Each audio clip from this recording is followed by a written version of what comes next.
na mang bastos or whatever, my intention was to show that no matter how busy we are, dapat prina-prioritize pa rin po natin yung paglalagay ng bitamina sa ating katawan. Okay? I had no intention whatsoever to disrespect the Senate or anything like that. Okay? It was never in my intention.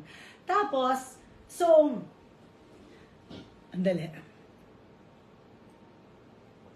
Okay? And then, para sa akin, alam mo, honestly, in my head, I was in my husband's office. Okay? So, siguro, yun yung on my part, baka nakita ninyo na hindi maganda kasi sa utak ko talaga, I was in my husband's office. Ganun lang.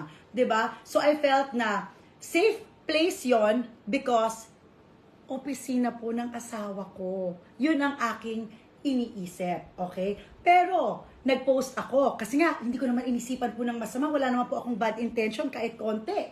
So, ngayon, ako naman, pinost ko. Tapos, ang daming nag-react.